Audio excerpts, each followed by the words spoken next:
Well, hello everyone, and welcome to Dead to Rights, the podcast. We're pleased to bring you this 23rd episode titled Corner Store and featuring our guest author, Lizabeth Meredith, who wrote Pieces of Me, a memoir about finding her kidnapped daughters.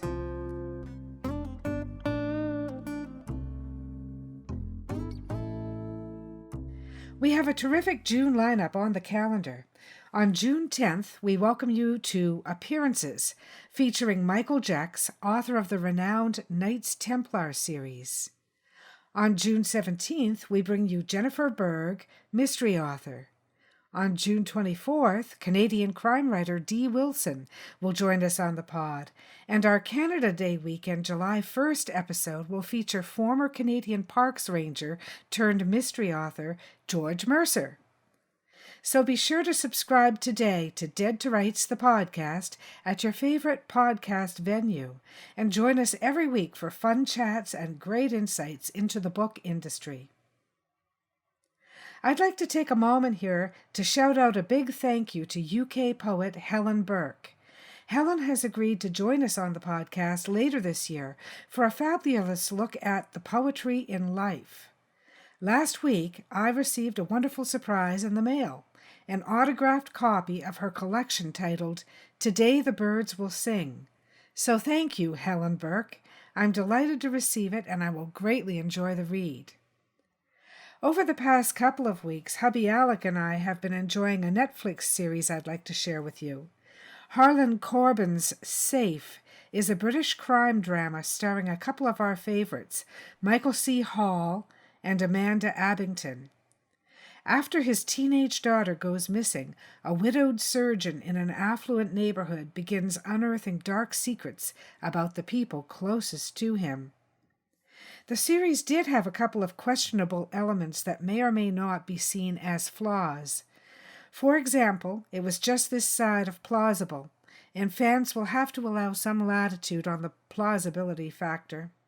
But the writing was terrific, the acting was riveting, and in all, the premise of living in a gated community, only to find out the monsters have been locked in with you, made for a creepy storyline that captures and holds the interest throughout the series. So if you haven't yet tuned in to Safe, I highly recommend it. Now, before we join memoir author Lizabeth Meredith, I hope you'll stay with me as we present Corner Store from my story collection North on the Yellowhead, Carrick Publishing, 2016.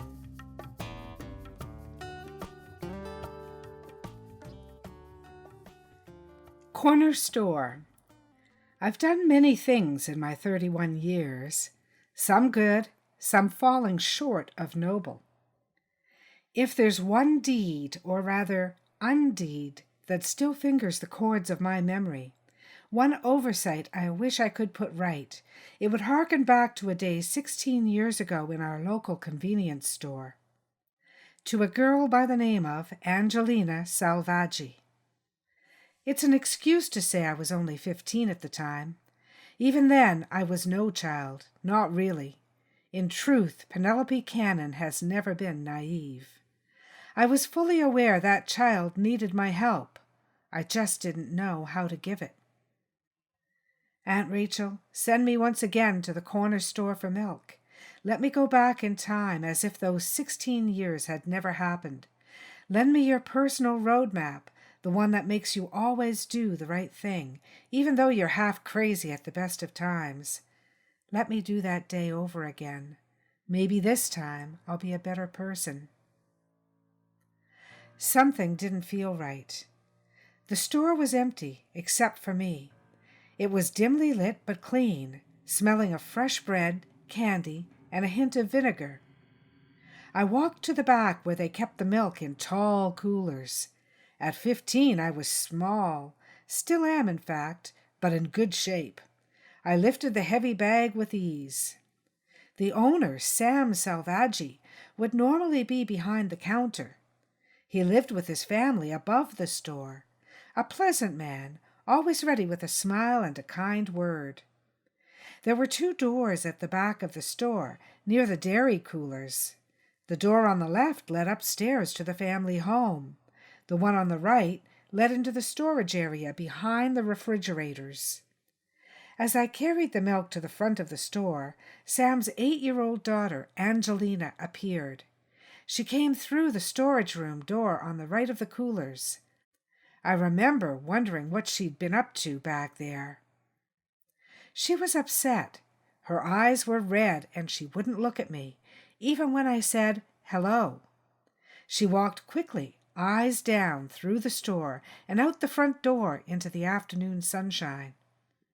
A few seconds later, Sam, a man of mid to late 30s, came through the same door. He nodded, not looking at me, and followed me to the checkout counter. "Good afternoon, Miss Cannon," he said, regaining his composure and meeting my gaze. "Lovely day out there." His smile was friendly, if forced, and I put aside my uncomfortable thoughts of his crying daughter. "It's perfect," I said. "Wish it could stay like this all summer." "How is your aunt?" "She's well, thank you." "Say hello for me. Tell her I'm expecting the new knitting magazines any day now." My Aunt Rachel loved to knit. Unless you enjoyed being ridiculed at school, you couldn't wear anything she made, but that didn't slow her down. Sam Salvaggi had a standing order for her favorite crafting magazines and always set aside a copy for her when they arrived. I'll let her know. I paid for the milk. It was a short walk home to Aunt Rachel's house down the street. I took my time mulling over the encounter. Something nagged at the back of my mind, telling me I should find the girl, ask her if she was all right. But I didn't do it. Instead, I got distracted, as we sometimes do. "Is that you, Penelope?" "Yes, Aunt Rachel." "Good. Dinner's ready. How was school?" I put the milk away and sat down to one of my aunt's eclectic meals, this one a strange assortment of undercooked greens and overcooked meat, beside a slice of leftover pizza. Aunt Rachel was no friend of Martha Stewart. On my aunt's table, presentation took a back seat to convenience every time. I thought about mentioning the corner store encounter to my aunt, but I was hungry and the pizza was good, and frankly, I forgot. Shortly after that, Aunt Rachel sold the West End house, and we moved to a condo in the East End of Toronto. I thought about Angelina Salvaggi occasionally. Sometimes I'd dream about her in a nagging, guilty kind of way, but for the most part I was able to push that memory down into the place where I stored my personal regrets. Until now, 16 years later. It was a Saturday morning, and on Saturdays I'd pick up the paper on my way to visit Aunt Rachel at the condo for lunch. Usually I would cook, badly. We had that in common. Something about the story in the newspaper made me feel uneasy. I couldn't put my finger on it at first, but then I recognized the name in the caption, Salvaggi. It was an unusual one. The photo alone wouldn't have triggered my memory. After all, the sad but beautiful young woman on the front pages of the Saturday Star bore no resemblance to that little girl from long ago. Once I made the connection, I imagined I saw something familiar in her eyes, some look she'd retained from childhood. I held the paper out to my aunt. "What is it, Penelope?" she asked, taking the Star. "The girl. Do you remember her?" "Salvaggi. The name is familiar," she said. "They owned the store near our old house on Weyburn." "Oh, yes," she said. "I remember. Lovely family. Always had fresh bread and milk. The wife liked to knit." She read the headline aloud. "Daughter returns home to nightmare." "You remember that home invasion in the West End last week?" I said, pointing at the picture. They didn't release the family name at the time. According to the story, the daughter was in Acapulco with her boyfriend when it happened. "What a thing," Aunt Rachel said. "She must be devastated. What was her name again?" "Angelina," I said. "She had an older brother, right?" "Apparently he was one of the victims. Mother, father, and brother. Police haven't released all the details yet, but it sounds like it was particularly brutal." Murder always is, Aunt Rachel said. And to lose everyone, the poor girl. Yes, I agreed. That night I dreamed I was alone in the store. I rang the bell for service, but no one came. I had a shopping basket full of chocolate bars and Twinkies. I rang the bell again, frustrated. Looking for the owner, I wandered to the back where they kept the milk.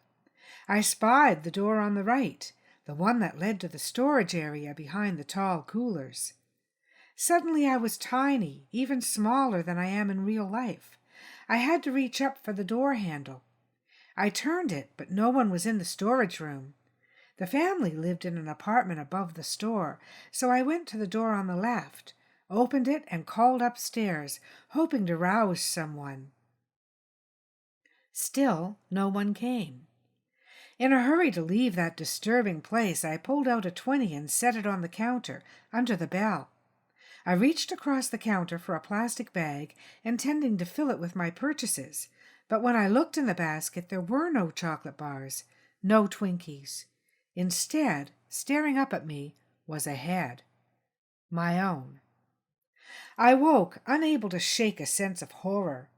My inaction years earlier had obviously planted seeds of guilt. It was too late to help the child, Angelina. Whatever she may or may not have suffered back then, those days were gone. So was her immediate family. Still, I felt an urge to seek her out, to help the adult if there was any way I could. As a private investigator, maybe I could call on my rather tenuous contacts to gather the details the police were holding back. What good was it having friends on the force if a girl couldn't get the inside scoop once in a while? It was probably that kind of reasoning that made me so popular with Toronto's finest. Hell, why stop being objectionable now? I had a reputation to protect. Detective Darrell Francis answered on the first ring. He sounded tired. "Got time for lunch today?" I said. "Maybe. What's it about?" "I'm hurt, Darrell. Can't I just buy a cop a donut now and then without having my motives scrutinized?" He didn't laugh. Not everyone gets my sense of humor. "I'm kind of busy today, Penelope. Is it important?" "It's about the Salvaggi case." "Oh." We met at the Courtyard restaurant in Yorkville. Darrell is fond of schnitzel, and I like the owners, even though it's usually too much to eat, and they bring soft drinks in cans. I usually get 3 meals for my money. "What's your interest in the case?" he asked. "I used to know the family. Not well. I grew up in their neighborhood. They owned the corner store. Have you heard from them lately?" he asked. "Not for years, but I'd like to help the daughter if I can. She was a nice girl." He chewed on that for a minute. Finally he said, "So, you're not on the tab?" "Nope, just a private citizen hoping to help a former neighbor." "In that case," he said, "I think you should stay out of it." That caught me off guard, and I looked at him with noodles dripping red sauce down my chin. "Seriously, Penelope, if you're not already in it, mind your own business." I thought again about that little girl. I remembered the way she avoided looking at me, the way she trembled as she hurried out of the store. I hadn't helped her then. "I think she needs my help," I said. "What makes you say that?" "Because of what you're not saying. I get the feeling she's a suspect." He looked at the door, a classic getaway shifting of the eyes, and I knew I was right. Even though Angelina had supposedly been in Mexico when her family had been murdered, she was being considered a suspect. While I sucked back noodles, a case was being built against her. "But she was in Acapulco," I said. "Penelope, let it go. I can't talk about this any more." I knew better than to press him. He hadn't told me anything, hadn't shared any of the details I had hoped to gather, and yet he'd told me the one thing I most needed to know. Angelina Salvaggi needed my help. Again. The family phone number was listed, but rang without being answered. I guessed it would be too hard for her to stay there, after everything that had happened. More likely she was staying with her boyfriend, Kevin McNeil, but there were too many McNeils listed in the city directory. The paper said Angelina worked at an optometrist's office on St. Clair. I narrowed it down to 3 with easy streetcar access and found her working reception at the first one, within walking distance of the store on Weyburn. She greeted me immediately with only a hint of a smile. At 24, Angelina was now much taller than I was. In fact, she could have been a model, with her height, lean angles, and general poise. High cheekbones and large dark eyes decorated a classic Roman face. Still, there was a softness about her despite her slender features. "Are you Angelina Salvaggi?" I asked. She looked alarmed, and for a moment I thought she might run away. "Do I know you?" she asked. "We used to be neighbors," I said. "Then you knew my family?" "I did. I'm so sorry to hear about your tragedy." "Thank you," she said. When she looked away, I realized she took me for a curiosity seeker, so I thought I'd better pretend to buy some glasses. In fact, my eyesight is perfect. "I need some good quality sunglasses," I said. "Can you recommend a brand?" "Your face is small," she said, without looking at me. "Yes, and I don't like it when the frames are too wide." "I think we might have something for you." She went into the back. I thought again about that storage area in the corner store, the one behind the coolers. I had to fight the urge to follow her. She returned a few minutes later with a Chanel frame, perfectly suited to my face. The kind of thing I'd never wear. Too expensive. Far too tasteful for me. "It's perfect," I said. I looked at the price, $450. Kept a straight face. "It comes with the case," she said. Good. For a minute there I thought I might not be getting much of a bargain, but hey, it came with the case.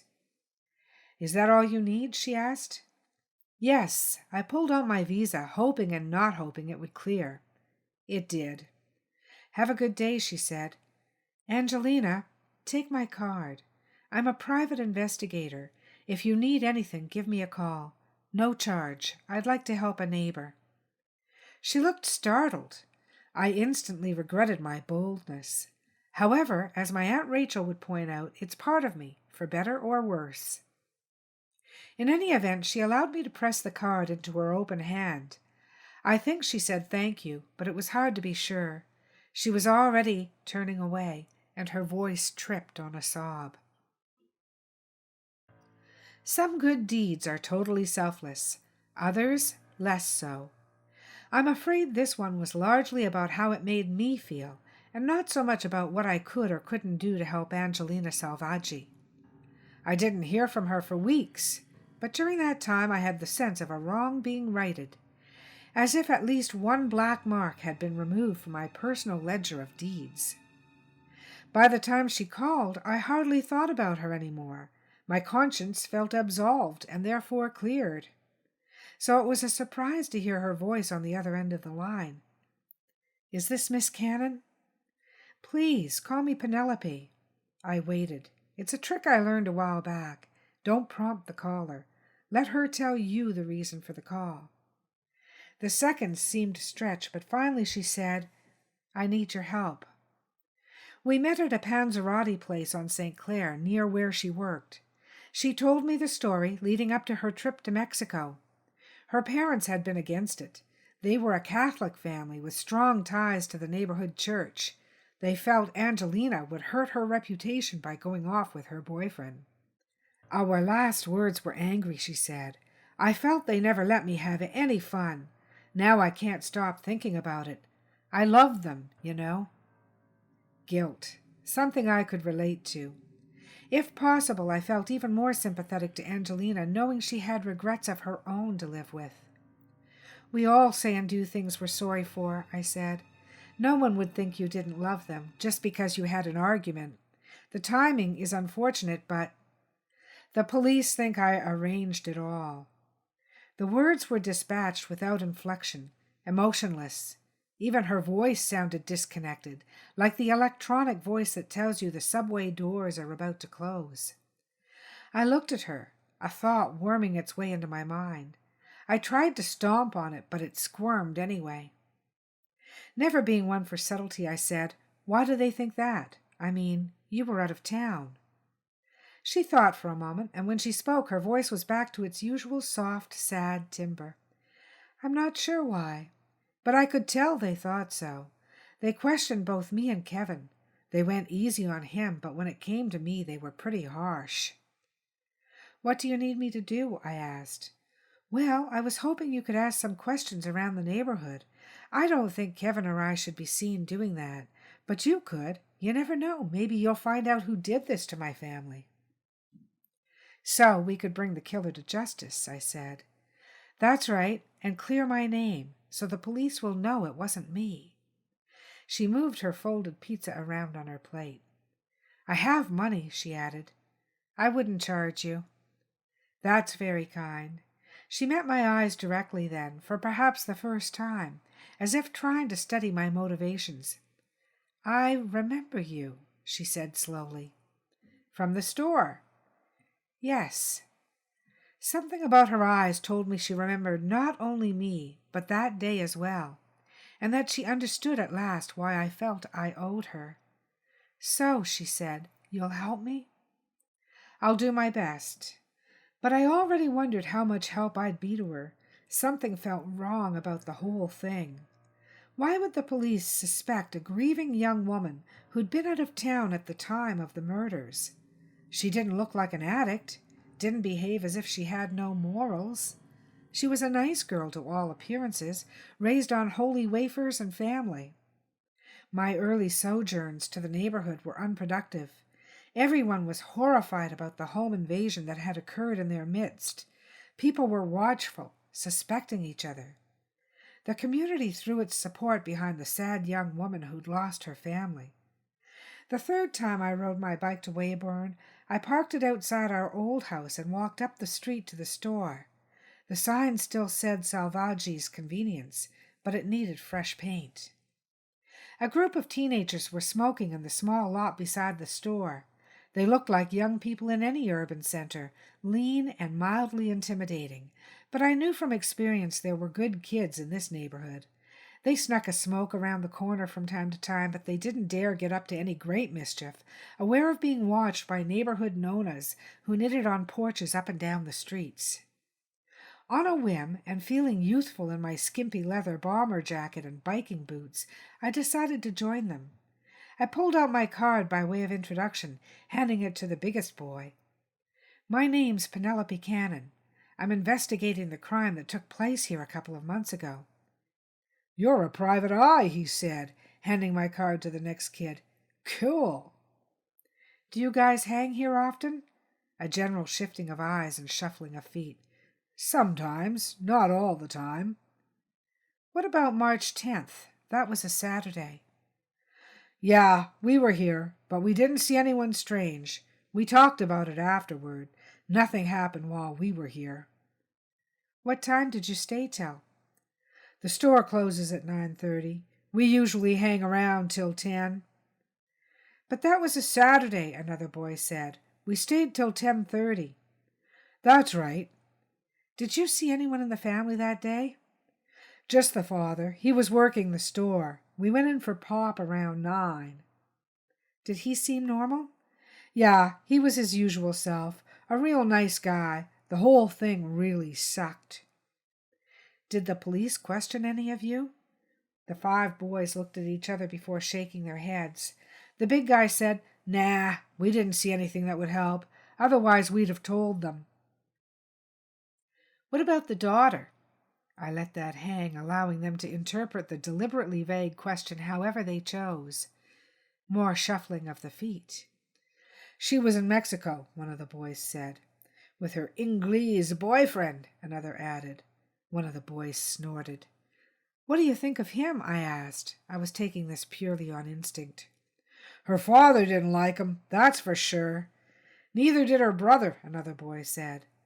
"Had they been seeing each other long?" "Nope. Only since she dumped Jimmy right around Christmas time." Wait a minute, I thought. Jimmy? "Who's Jimmy?" I asked. "Jimmy Leone. He was engaged to Angelina for 3 years. Then she dumped him and started going out with the English prick." How'd he take it? Was there any bad blood between them? This was getting interesting. Like a lamb, the oldest boy said. He never made any trouble. Anyway, her family and his were close. They pushed her to get back together with him. She didn't deserve him, the only girl in the group said. Jimmy's a saint. I thought it might be a good idea to track down Mr. Leone.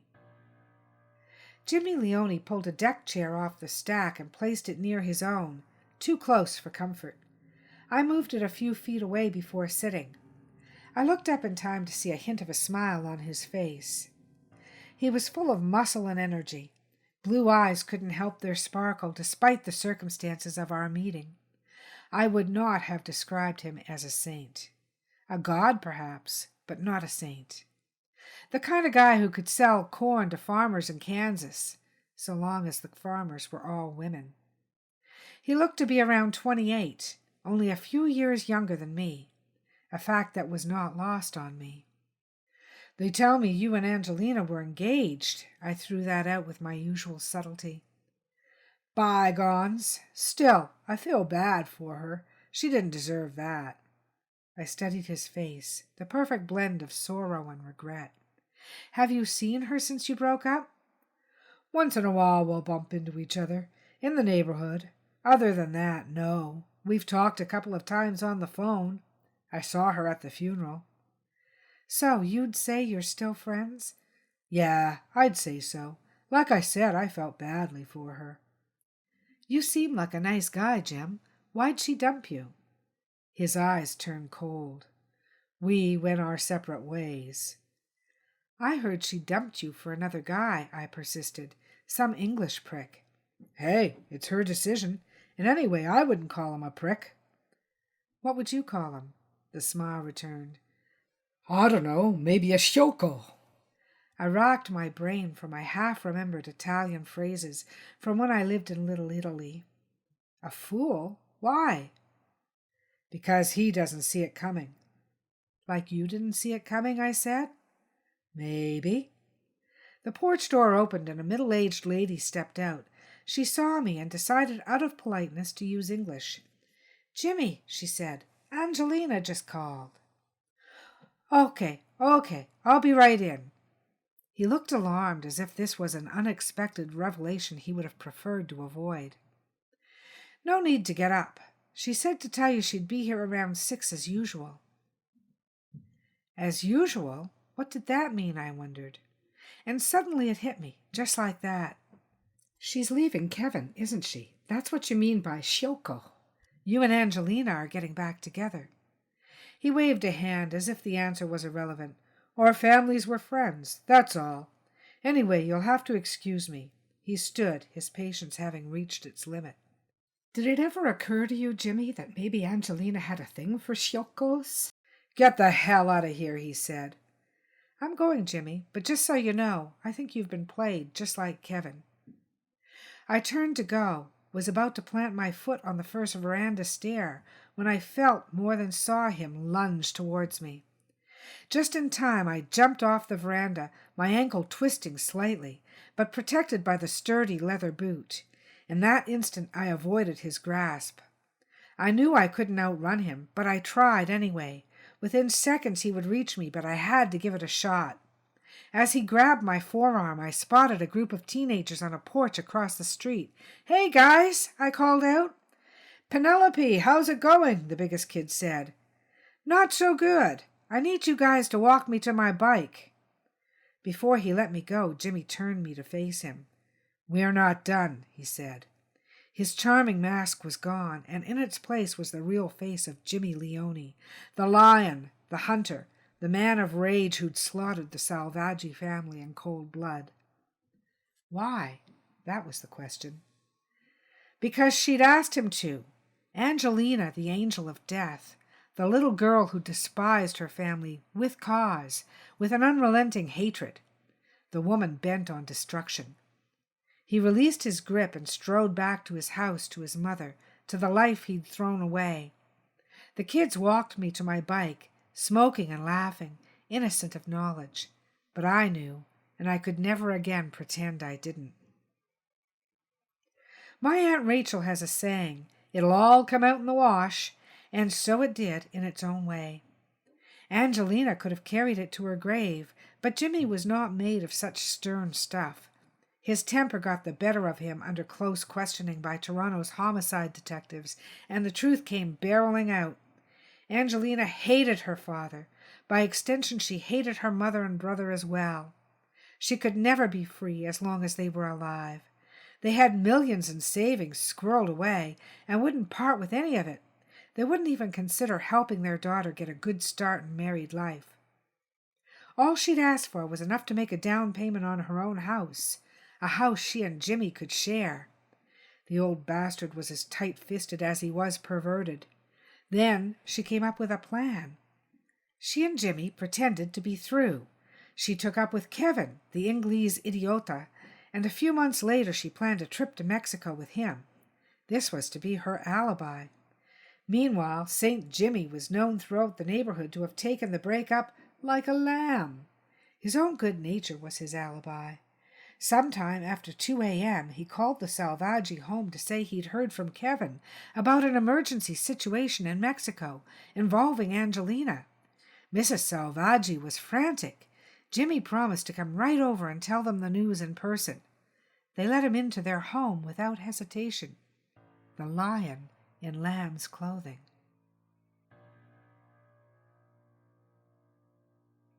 The end. And this has been Corner Store by yours truly, Donna Carrick, from North on the Yellowhead and Other Crime Stories, Carrick Publishing, 2016.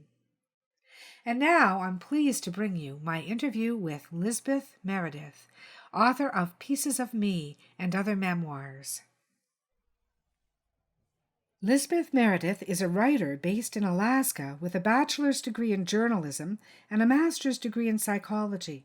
She has worked as a domestic violence advocate and a children's abuse investigator, and with at-risk teens as a juvenile probation supervisor. Her memoir, Pieces of Me, Rescuing My Kidnapped Daughters, is a cautionary tale of how domestic violence often escalates after victims choose to leave. It's a silver medalist for the 2017 IPPY Awards, Memoir Personal Struggles category, and a finalist in the International Book Awards and the USA Best Book Awards for memoir. Lizabeth has published When Push Comes to Shove, How to Help When Someone You Love is Being Abused, on Amazon, and is a contributor to A Girl's Guide to Traveling Alone by Gemma Thompson. Other work has been published in Feminine Collective, The Sunlight Press, and Jane Friedman's blog. Lizabeth is proud to be the recipient of the Alaska Humanities Forum's mini-grant and the Lynn Halterman Award. You can follow Lizabeth on Twitter or like her Facebook page. And now I'm happy to bring you Lizabeth Meredith. Let it rot.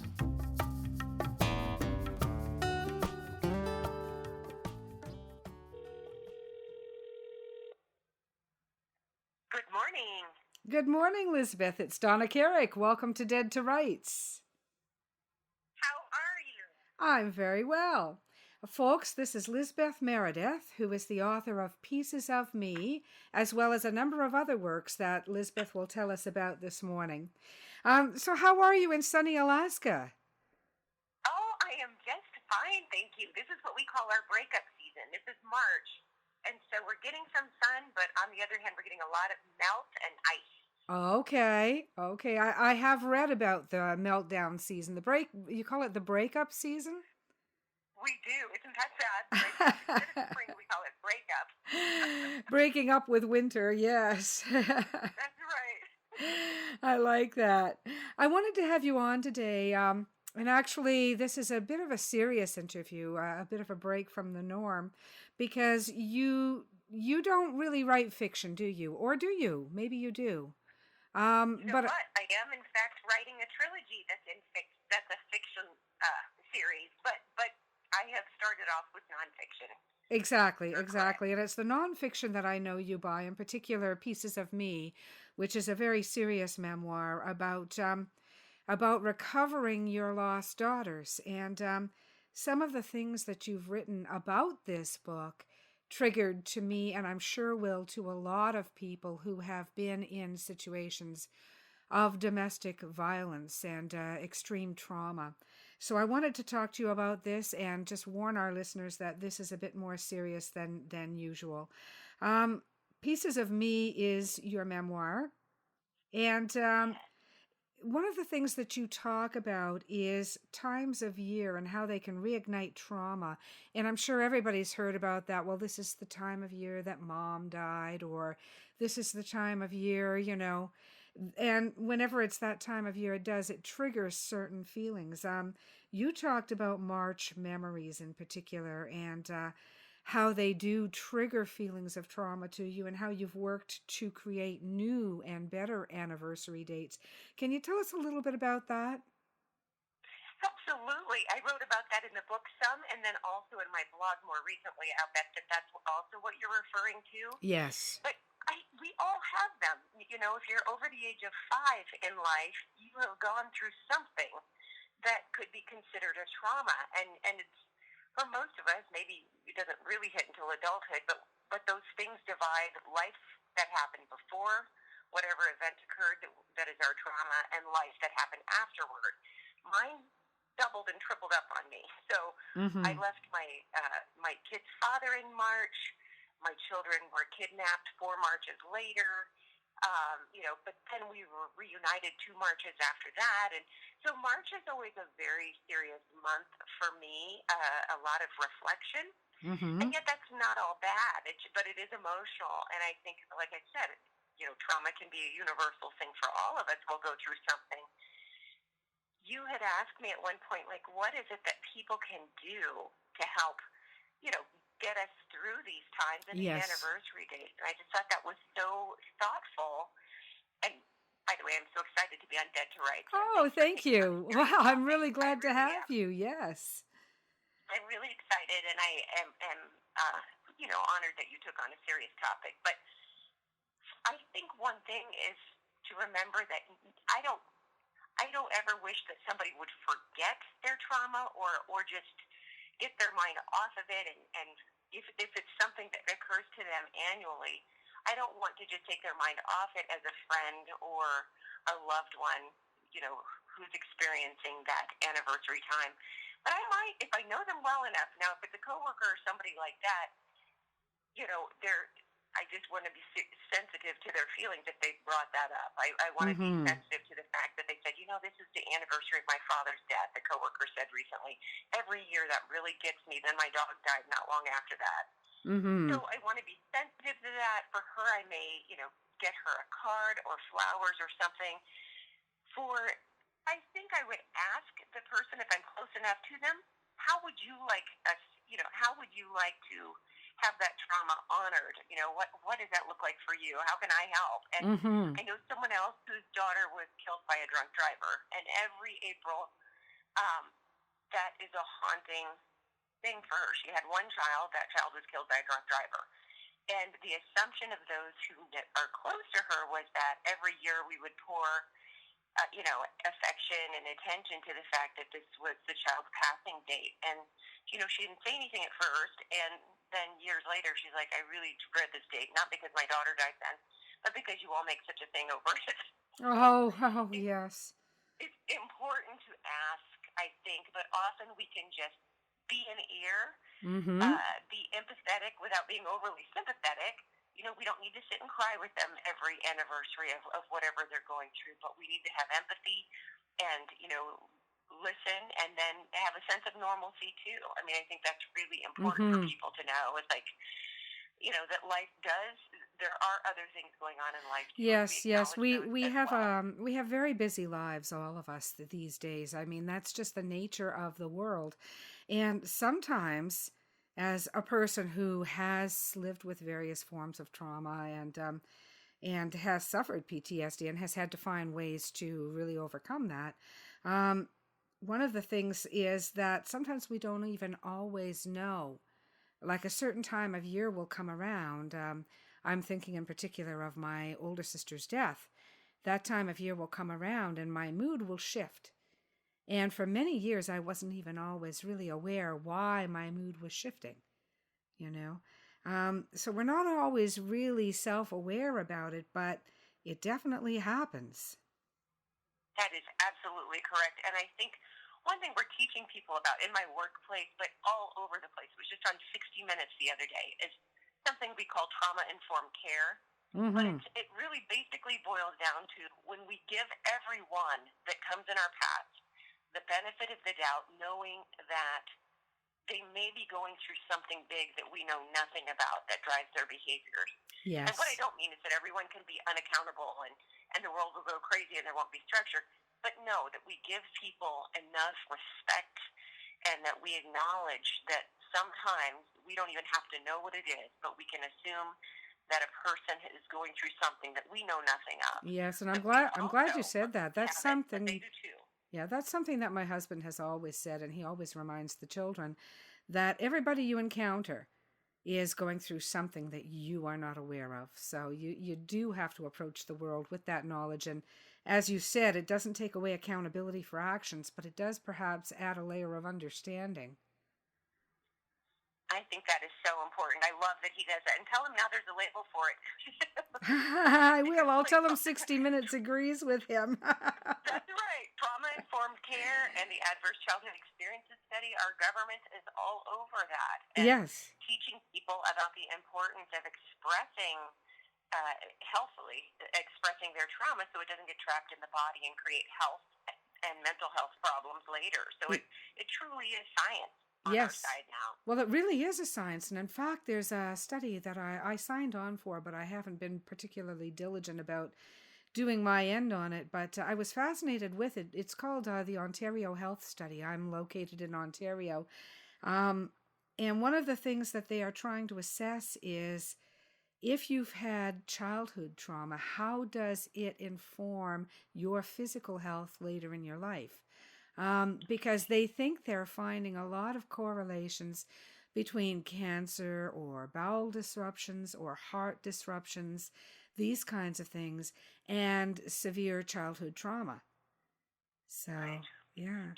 Even a reduced life expectancy by 20 years or an earlier death, if so many traumas double up in a child's life, Mm-hmm. double, triple, whatever up, that it literally impacts their health so incredibly that their whole life may be shortened. And it certainly impacts suicide attempts and substance abuse and things like that. So it's not all sad news because the more we know, the more we realize what we can do to help people. And it's not a life sentence with trauma. It's just that we have to acknowledge it and then find that help that we need to be able to heal. And I think we have to be conscious of putting ourselves into situations that are healthy for us. I've been really blessed, for example, in having a really wonderful family who do not add new layers of trauma to my life. And they're just wonderful and they're understanding. And that has really helped to, I think that you never really rid yourself of these things, but what you do is you learn how to live around them. Like a tree will have a knob or a gnarl on it. It doesn't stop the tree from growing and being proud and strong. And I think that that's true with humans too. We can have these things in our lives and we can acknowledge them, but we can still live around them and live really, really good lives. I wouldn't trade my life right now for anyone I know. So I love that. yeah. That's wonderful. And we can incorporate it. We absolutely can. I mean, I do feel like we can do a lot to alleviate the symptoms, but I also feel like with the rest, we incorporate it, and sometimes there are some amazing things we can do with it, whether it's writing or helping and connecting with others who've experienced something similar, all of that, or just being grateful every day. That, Yes. You know, yesterday I had a bad day at work, and I thought, my bad day at work today is nothing like what I was going through when I was in the thick of having my kidnapped daughter. So, Yes. you know, sometimes there's that, just remembering what a great quality of life there is today. Yeah, now not without triggering any undue stresses. Are you particularly comfortable about talking about pieces of me and what inspired it, the events that inspired it? Oh, absolutely. Absolutely. I have done so many events now that I'm pretty, I'm used to it. We've done a lot of book groups and toured around the United States, some doing university events, which was really, really special. I paid for it, but it was so worth doing. I just love doing it. Mm-hmm. So it's something I'm used to talking about, but it's a lot. It never gets to the point where I think, oh, that was nothing, because it's very personal, when we talk about our lives. And for me, as a very young person who'd gone through a lot as a kid, family, parental kidnapping, domestic violence, lots of divorces, chaos, a lot of abuse, and then missing siblings. Mm-hmm. I remember growing up and thinking as a little girl, I am going to be different. I will not be somebody who divorces. My kids will never have to look up a parent through an attorney. Mm-hmm. There won't be parental kidnappings, no domestic violence. I am going to do things differently because I am different. And I thought that good intention was enough. I was so wrong. Yes, I yes. was so wrong.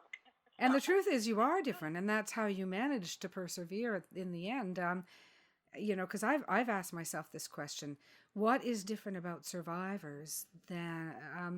And I don't want to overcredit it. I really don't, because some people are so hurt that it's beyond their own understanding or ability to overcome. And I don't want to be blaming the victim, but there is a strength in us when we do overcome. And I can feel it and I can credit it back. I had a really dear aunt, and you talked about this a little bit too, about the people who help us in ways that they don't even know. I had a very dear aunt who took me in for about 6 months of my very early childhood because my mother was sick with tuberculosis. And I suspect that 6 months in the first 2 years of my life. And actually, I have to insert a small correction. I keep saying 6 months of my life, but it was 18 months of my life, starting when I was 6 months old. So this aunt took me in for 18 months. May have saved me. Because Wow. it just gave me a little bit different early childhood experience than what my sister had. And we both otherwise That's lived, a good point. we lived very similar lives, but my sister was never separated from the trauma and the abuse. And I was separated from it For 18 months in the first 2 years of my life. And I've often thought that it may have been that gave me the strength to see beyond that.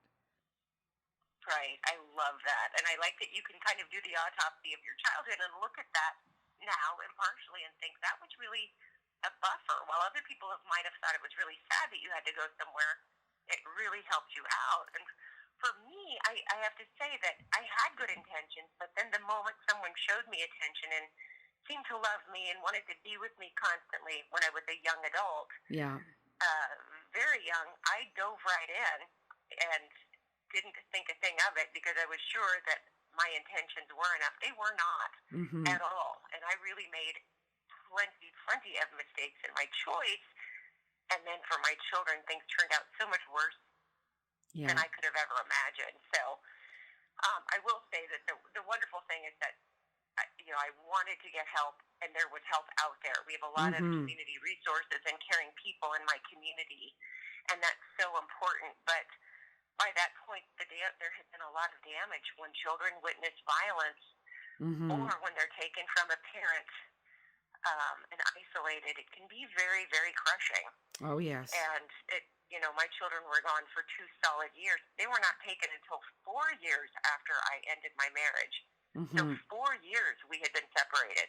And there is no end to the terror of a domestic violence situation. And I know this because my first marriage, I did the same thing as you. I made so many mistakes, and I had such great intentions, and things were going to be different. And I never, ever post my maiden name online. And there's a reason for that, because he stalked me for many years after I left. It was very violent, and there's no end to the terror. A couple of times through the years when I was younger, I'm much older now, but through the years, I would receive a call at work from presumably an attorney saying that he died and he left me money and all I had to do was contact this place or go this place. I think he died at least 3 times that I knew of. He would have old friends of mine call my mother to get my new number, to the point where I had to tell my mother, if my unlisted number is ever found out again, I'll have to separate from you and I won't be able to give you my number. Because, of course, once somebody, and this was in the days before all the technology we've got now, but in those days, if somebody with a little bit of savvy had a telephone number, they could find out where you were. That's right. Yeah. That's so terrifying. I think one of the things I wanted readers to understand when reading my memoir, and there are many hopeful and hopefully some humorous moments in there too, but I do want people to understand that overall, when we have family or friends in an abusive relationship, what we don't want to do is tell them exactly what we wish they would do. Yeah. We don't want to say, you ought to leave. You really just need to leave. Why would you put up with that? Because the unintended consequences of leaving abuse can carry on for decades. Yeah.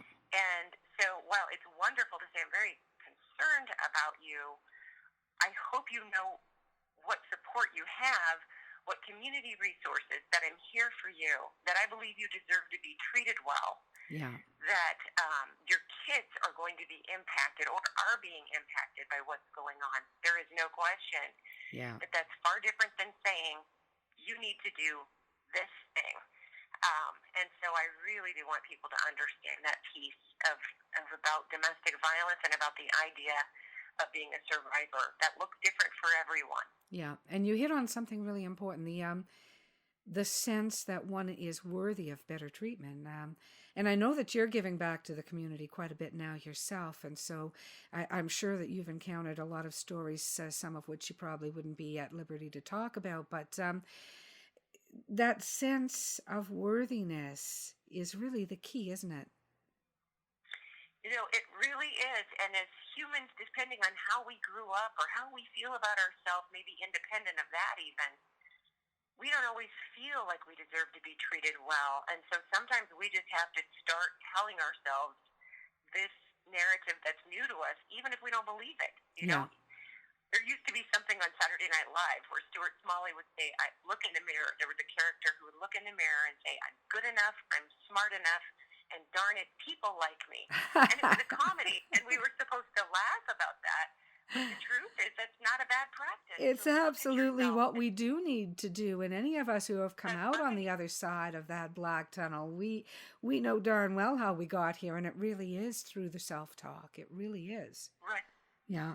That's right. I spoke with a woman last week who's going through a horrible situation. And she, you know, we talked, she's been separated for a while, but I said it's so important that you don't continue to repopulate the negative messages through self-talk that you had those years in your marriage. You know, it's so easy to do as a reflex, because if you've been talked down enough, whether it's through marriage or your family childhood or at school being bullied, it's easy to then say negative things to yourself when you're out of the situation. You just keep repeating those messages quite by accident. That's right. And it really is important to not do that. Yeah, that is quite true. Yeah. I do want to talk to you about some of your more recent titles too, because that was a point in time, and I think a very important one and a real critical one to your writing career. But you've done a lot since then. Can you tell us about some of your other titles, and in particular, the series that you're working on right now, the trilogy that you're working on? I would love to.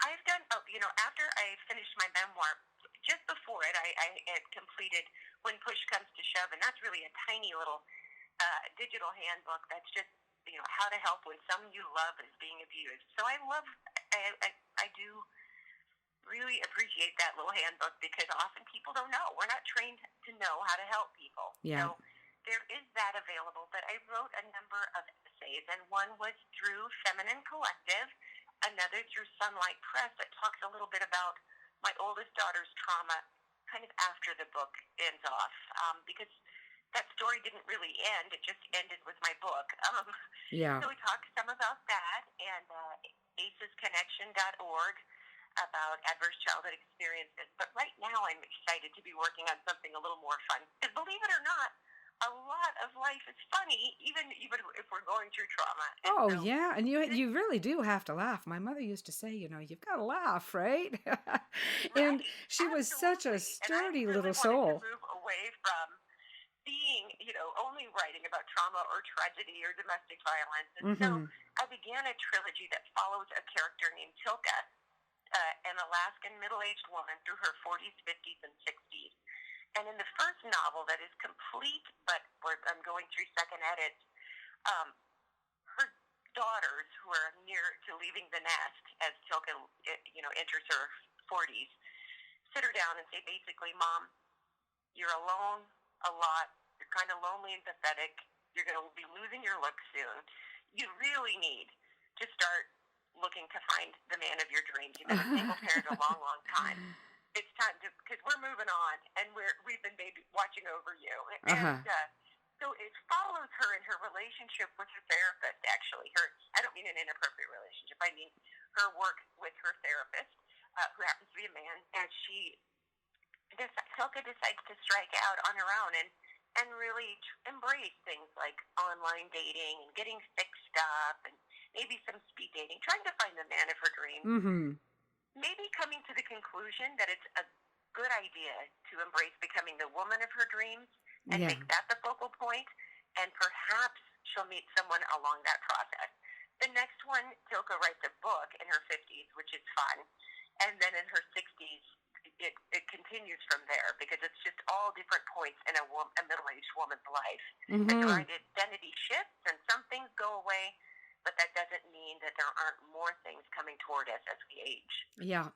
Yeah. Oh, I believe that completely. And that sounds like a really great trilogy. What is the trilogy called?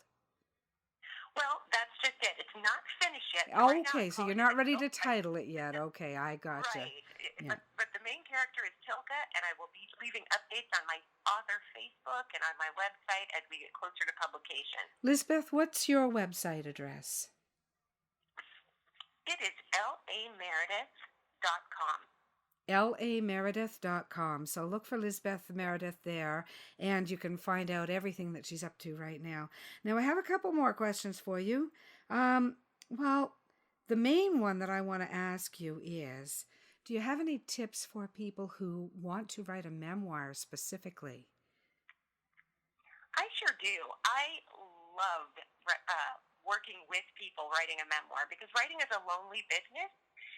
And so one of the things that I did was I joined an organization, the National Association of Memoir Writers, but there are many others across our world. But for me, it was really helpful to have someone to touch base with once in a while, or a Facebook community, and also tell us our webinars and phone calls that we could make to each other to encourage each other once a month. Mm-hmm. I would suggest that the person write their life story unvarnished. Just write everything without worrying who's going to read it. Is it going to be published? Will my aunt ever forgive me? Mm-hmm. Will my children despise me or love me? Yeah.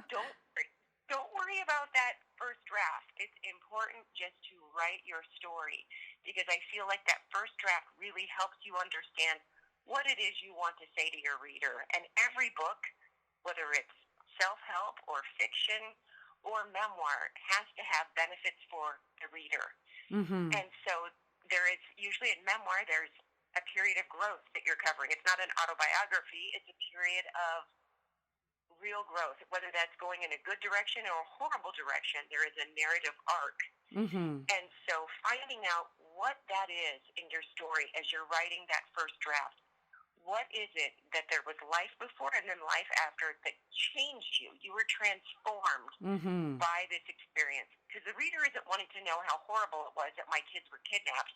That is horrible. I'm not suggesting it wasn't. But they're really interested in how do we move on?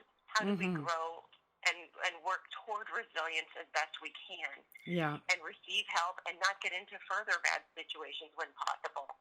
Mm-hmm. When things are preventable anyway. And the same for anyone's memoir. There's got to be something that the reader's going to benefit from reading.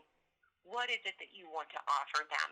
Mm-hmm. And so being in a group, being in a critiquing group, but writing, maybe not sharing your first draft with all of your family members. That's my experience anyway. Not at first. Mm-hmm. Just go ahead and write it.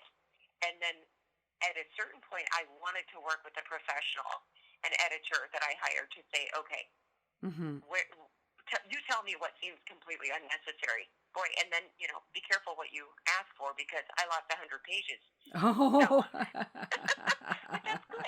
That's Wish I okay. could lose weight as What? quickly as an editor can lose pages. I know. It turned out my readers weren't going to be that interested in all my childhood pets or every boyfriend I'd ever had as a kid. Or, Hmm. Yeah. No, but you've there's hit no some really purpose. key points. I mean, one is, and we don't always think about this, writers, professional association. A few authors have mentioned to me that one of the key things they've done is network professionally, either through a professional association or critique groups or any of the various forms of networking that we authors have. And I'd never even thought about a professional memoir writers association. That's just fascinating.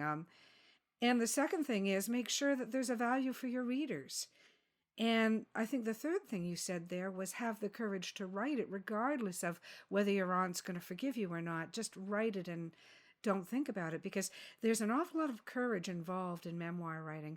Most writers who write fiction will tell you, if they're honest, that fiction is a delivery system for the truth, because Oh, yes. we shy away from the real, unvarnished truth.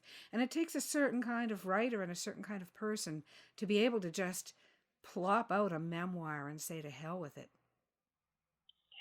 And I was just saying the first draft, write it all out, but there comes a time in my experience that then you really want to think about the impact of the people you wrote Yes. about. Yes. Do you need to change names? Do you need to run it by them as a courtesy?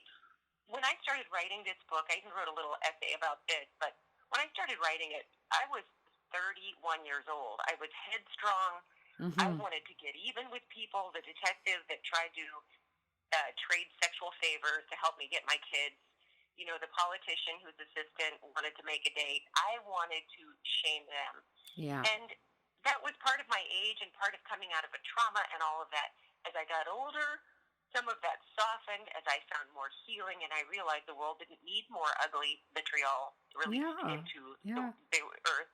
I can tell you it is already there. We don't have to add to it. I mean, my mother told me stories of, the situation that we all lived in was quite horrendous, and various times she tried to leave or she tried to get help, and certainly there was a CO on a base who tried to exploit her sexually and said that he would help in, the situation. So it's out there. And you're right. Oh, the world doesn't need it absolutely. compounded.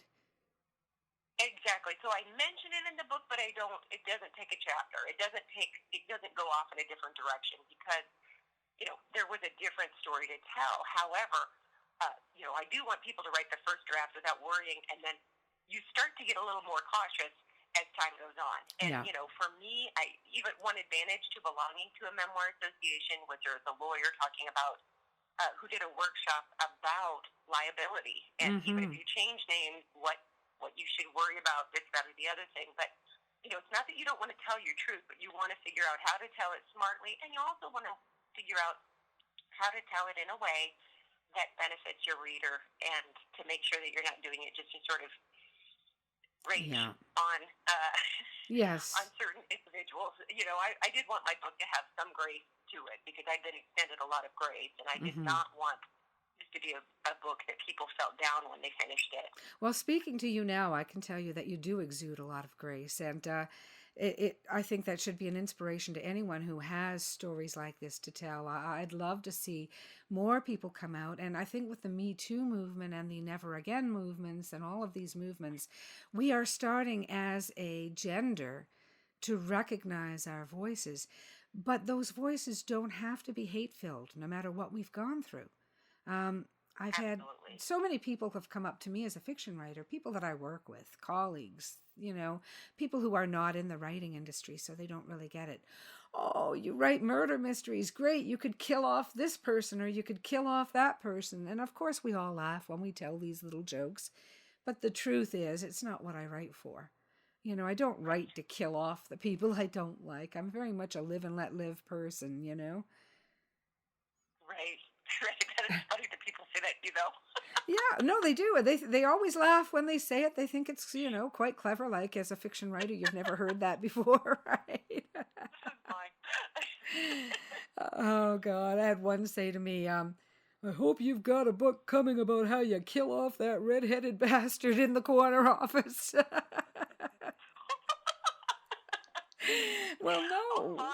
Well, no, actually, I kind of like that guy, so. Oh, that is so funny. Yeah. Well, I've got to tell you, Lizabeth, it's been a real pleasure speaking with you, and thank you so much for coming on Dead to Rights. I hope that I'll have you back again sometime when you've got the trilogy all in completion, and you can talk to us about it. I will absolutely love that. And Donna, it's been a pleasure to be on Dead to Rights. Thank you so much for today. I very much have appreciated it. You're welcome.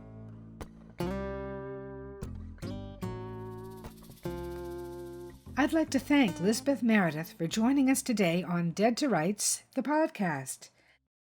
You can find Dead to Rights at deadtorights.ca or at our Facebook page.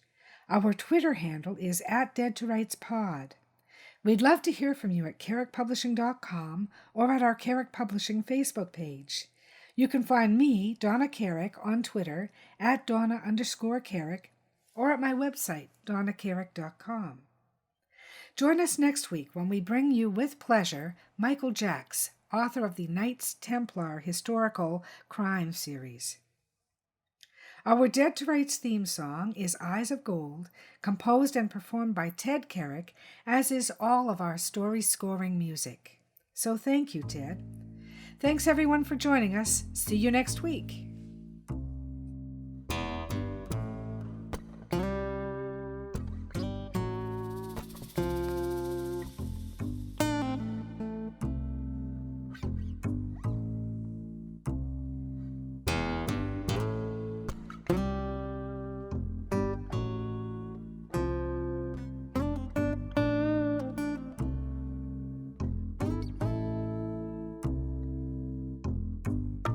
A dusty road, a man alone.